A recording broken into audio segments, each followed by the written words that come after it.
عالی. حرکت بالا بالا پایین بالا پایین. اون پا بالا پایین. مچ پا رو بالا پایین کن. مچ پا بالا پایین. خوبه، عالی. همه حرکات. چهارممون یک خانم محترم 64 ساله هستن، خانم عاطفی.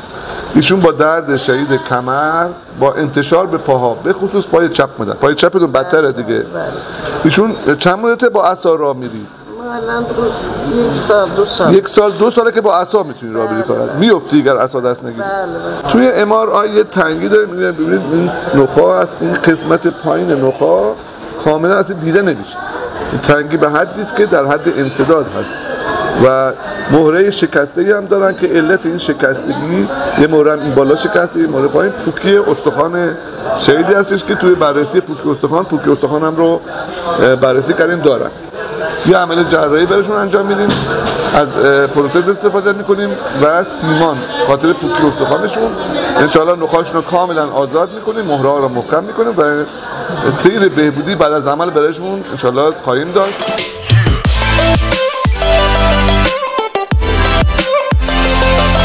خب دوستان عزیز، عمل جراحیمون تموم شد. بیمار هم شکستگی مهره داشت، تنگی نخاع و عامل مهمی که بود پوکی استخوان خیلی شدید که به خاطر پوکی استخوان خیلی شدیدی که داشتم ما از تکنیک خاصی استفاده کردیم، از پیچ های مخصوصی به نام پیچ های کانولیتد استفاده کردیم که این پیچ ها با کمک سیمان استخوانی محکمتر از حالت عادی میشن. این تکنیکی هستش که برای بیمارانی که پوکی استخوان دارن اگر به کار بردن نشه این پیچ ها بعدا به علت پوکی استخوان ممکنه لوز بشن، شل بشن و با این تکنیک جلوی اون گرفته میشه.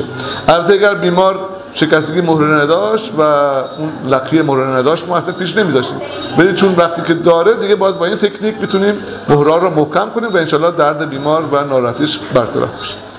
حرکت بالا بالا پایین بالا پایین. اون پا بالا پایین. مچ پا رو بالا پایین کن. مچ پا بالا پایین. خوبه، عالیه. همه حرکات خوبه. تنگی خیلی خیلی شدید داشتم، ما درست کردیم. مهرهشون هم شکسته بود، اونم سیمان زدیم. پیچ ها از نوع پیچ کانولیتد هست، یه پیچی هست با سیمان قاطی میشه. این خیلی برای مریضایی که پوکی استخوان دارن خیلی خوبه. تنگی نخاعشون خیلی عالی برطرف شد. ان شاء الله امروز راه میریم میبینی پات خیلی بهتر شده.